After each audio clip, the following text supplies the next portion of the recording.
एक बच्ची जो 4+ की थी हमारे एमसीडी स्कूल की, उसके साथ कोई दुष्कर्म हुआ।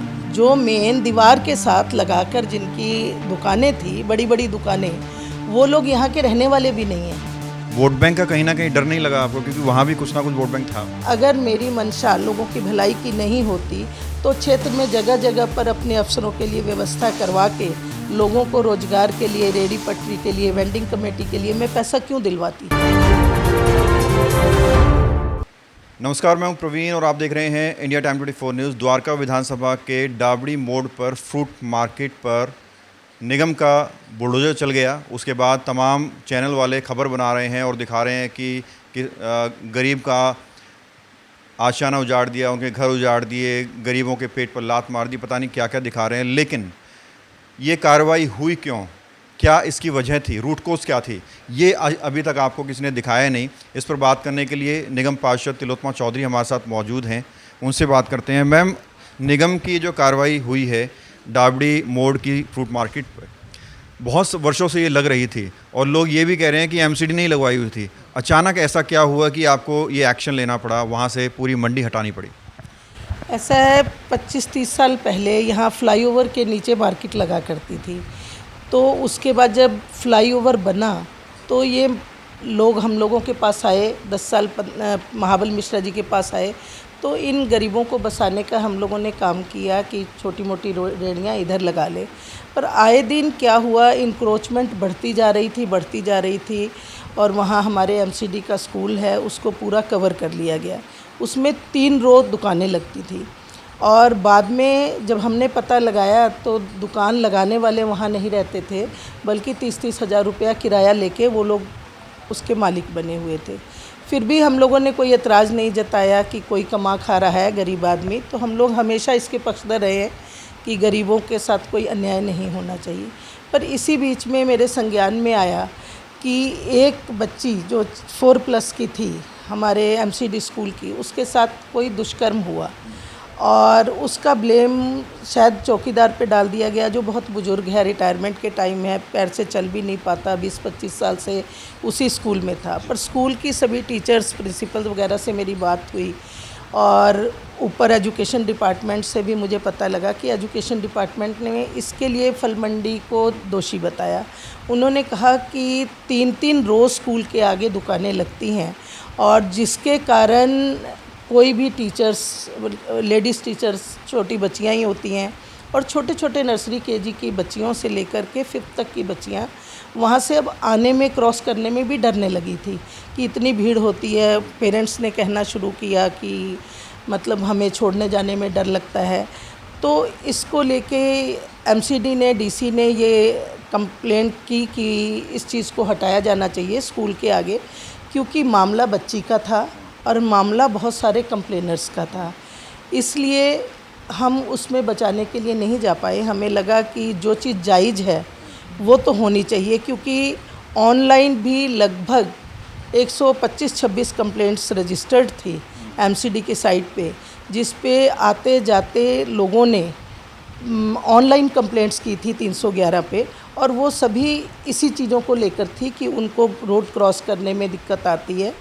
तो इन सब चीज़ों को लेकर के संज्ञान में देखते हुए ये कदम उठाया गया और जहाँ तक कि बहुत से लोगों का धन्यवाद आ रहा है, बहुत से लोग जो परेशान थे वो इस चीज़ से खुश है। अभी बीच में मुझे प्रिंसिपल का भी फ़ोन आया था कि सभी टीचर्स, सब लोग मिलके आपका धन्यवाद करना चाहते हैं कि बच्चियों के लिए आपने ये बहुत बड़ा कदम उठाया। तो मेरा ये मानना है कि अगर गरीब लोग बसते हैं तो वहाँ रहें, मुझे उससे कोई एतराज़ नहीं है, कोई कमाए खाए। एक खाली स्कूल का गेट जो है वो प्रॉपर रूप से छूटना चाहिए ताकि स्कूल में बच्चियाँ बेधड़क जा सकें, पेरेंट्स वहाँ पर अपने बच्चों को लेने आएँ तो खड़े होकर आराम से ले सकें। आइंदा भविष्य में किसी बच्ची के साथ ऐसा गलत ना हो, यही मैं चाहती हूँ। और इस चीज़ के बिना अगर कोई और खाली गरीबों की बात होती तो निश्चित रूप में मैं संज्ञान लेती, पर ये बहुत बड़ा हादसा था और इस चीज़ को देखते हुए कोई भविष्य में ऐसी गलती ना हो तो हमने ये संज्ञान में लिया। आपने जिस तरह से बताया कि जो वहाँ लोग थे रेहड़ी वाले, वो जो जिन्होंने लगाई हुई थी, वो गरीब नहीं थे, वो किराया देते थे, 35-35 हज़ार रुपये किराया जाता था। किराया लेने वाले कहाँ रहते हैं? ऐसा है, वो लोग नोएडा वगैरह में दूर दूर रहते हैं, उनको यहाँ से किराया जाता है। जो मेन दीवार के साथ लगाकर जिनकी दुकानें थी, बड़ी बड़ी दुकानें, वो लोग यहाँ के रहने वाले भी नहीं हैं। वो लोग यहाँ पहले बसा ली और बाद में जो है उससे अब वो लोग किराया खा रहे हैं। उनको इस मंडी की गंदगी से कोई गलत काम हो उससे कोई लेना देना नहीं, उनको अपने किराए से मतलब इसकी है। आपने जांच कराई कि जिससे पता लगा? हमें पता लगा, हमने पूरी तहकीकात कराई तो हमें ये चीज़ें संज्ञान में आई जो कि गलत थी। मैम आगे के लिए क्या कुछ आपने रणनीति बनाई है कि दोबारा ये सब ना हो स्कूल के पास, क्योंकि पहले भी कई बार हटाया गया फिर लगा लेते हैं? ऐसा है, देखिए मेरा पूरा प्रयास रहेगा कि स्कूल के गेट के पास, जैसे मैंने आपको बार बार कहा, स्कूल का गेट निश्चित रूप में खाली मिलना चाहिए बच्चियों के जाने आने के लिए, क्योंकि पेरेंट्स भी जो छोड़ने आते हैं वो भी कम उम्र के होते हैं, किसी के साथ गलत हादसा ना हो, तो स्कूल का गेट बचना चाहिए। और देखिए आगे क्या होता है, पर हमारी कोशिश रहेगी कि स्कूल के गेट में मतलब बच्चियों के लिए सेफ साइड रहना चाहिए। आपने विधायक जी ने, आपने डीसी ने ये इतना बड़ा कदम उठाया, एक्शन लिया है, वोट बैंक का कहीं ना कहीं डर नहीं लगा आपको? क्योंकि वहाँ भी कुछ ना कुछ वोट बैंक था। ऐसा है, हम लोग बने तो जनता के फ़ायदे के लिए ही है ना, और जनता के साथ कोई ऐसा हादसा हो जाता है तो उसके जिम्मेवार भी तो फिर हम अपने आप को समझते हैं। और जिस तरह से आप नाले पर भी आपने देखा, तो वहाँ पर ये नाला रोड बनवाई थी महाबल मिश्रा जी ने, और ये बनाई थी कि जनता को इस पे चलने की सुविधाएं मिले। लेकिन शाम को हम लोग भी निकलते हैं तो कम से कम आधा घंटा लग जाता है, रास्ता नहीं मिलता। और कई तो हमारे सामने हमने देखा स्कूटी फिसल के गिर गई है, या कई एक्सीडेंट होते हुए देखे हैं कि, तो कुछ तो लोगों को प्रशासन का डर होना ही चाहिए सिर्फ वोट बैंक के लिए। और बहुत से लोग हैं जो खुश होते हैं, जिनको अच्छे से रास्ता मिलेगा, जो आ जा पाएंगे, तो उन लोगों के लिए तो बेहतर होगा ही। मैम कुछ खोजी पत्रकार हैं, वो पत्रकारिता करते दिखा रहे हैं कि जो है गरीबों के पेट पर लात मार दी, उनके जो है उजाड़ दिया, उनका काम धाम उजाड़ दिया। उन लोगों को आप क्या कहना चाहेंगे जिन्होंने, जो बच्ची की आपने बताई उसका जिक्र नहीं किया, जो आपने किराए की बात बताई उसका जिक्र नहीं किया, जो आपने बताया कि इतना महंगा वो मार्केट था उसका जिक्र नहीं किया, बस ये बता रहे हैं कि गरीबों के पेट पर लात मार दी, उनको क्या कहना? आज मैं आपको बताना चाहती हूँ कि उस मंडी में 90% लोग ऐसे हैं जिसमें मैंने अपने घर पे कैंप लगा के, प्रधानमंत्री योजना वाला जो एमसीडी के द्वारा कैंप लगाए गए और एमसीडी के द्वारा पैसे वितरित किए गए, उसमें सबसे ज़्यादा पैसा हमारे वार्ड को मिला, जो छोटे छोटे रोजगार वाले हैं। और उसके लिए मैंने अपने घर पे कई दिनों तक कैंप लगाया, तिलक वाटिका में कैंप लगाया, ब्रह्मपुरी में कैंप लगाया, और क्षेत्र के अलग अलग जगहों पे कैंप लगाया।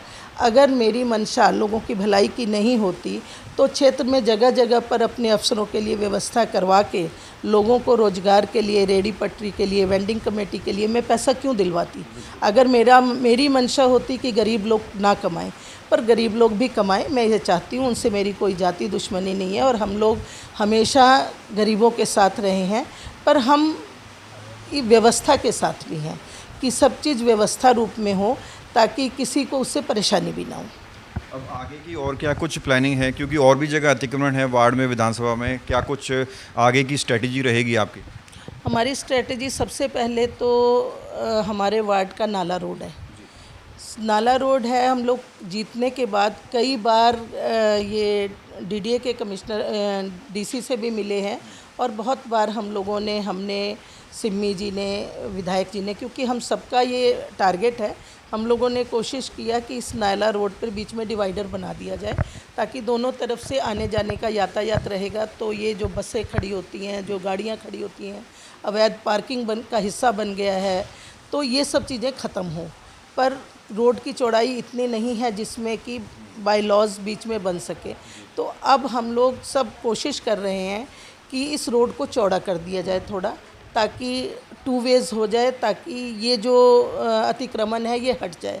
और दूसरा हमारा मन था कि साइड में, जब हमने पिछले अपने कार्यकाल में बहुत सी आपको ग्रीनरी दिखती है, लोगों को प्रेरित भी किया और अपने हॉर्टिकल्चर से बहुत से पौधे बेंच दिए कि लोग उसको गार्डनिंग की तरह रखें ताकि पर्यावरण अच्छा रहे। पर लोगों ने कमरे बना लिए, पिछले 5 साल में नहीं रही, तो इस बार जब मैं राउंड करती हूँ तो देखती हूँ कि लोगों ने कहीं मुर्गी हाउस बना रखा है, अवैध पानी का कनेक्शन ले रखा है, और वो लोग उनसे सरकारी लैंड से 15-15, 20-20 हज़ार रुपये किराया ले रहे हैं, और इसको भी हम तोड़ेंगे। अब लोग फिर कहेंगे कि गरीब के पेट पे लात मारी, लेकिन ये गरीब नहीं है, वो लोग सरकारी ज़मीन का किराया ले रहे हैं, सरकारी ज़मीन का किराया ले रहे हैं। वो किराएदार तो कहीं भी जाके अपना काम कर सकता है जो यहाँ किराया दे रहा है, लेकिन जो जगह हमने हरियाली के लिए रखी है उसका मिसयूज हो रहा है, तो ये चीज़ नहीं होने देंगे, ये सब चीज़ें टूटेंगी। बहुत बहुत शुक्रिया बात करने के लिए। धन्यवाद। तो ये थी हमारे साथ तिलोत्तमा चौधरी, जिन्होंने हमसे अतिक्रमण पर बातचीत की और डाबड़ी वाले मसले पर साफ तौर पर कहा कि ये जो अतिक्रमण हटाया गया है ये कोई रेहड़ी पटरी वाले नहीं थे, ये बिजनेसमैन लोग थे जो नोएडा में रहते थे और किराया लेते थे यहाँ से, और बच्ची के साथ गलत काम होने के बाद ये पूरा एक्शन जॉइंट मुहिम के तहत लिया गया है। कैमरा जर्नलिस्ट दुष्यंत के साथ प्रवीण, इंडिया टाइम 24 न्यूज़। खबरों से खबरदार रहने के लिए चैनल को सब्सक्राइब करें और प्रेस करें बेल आइकन।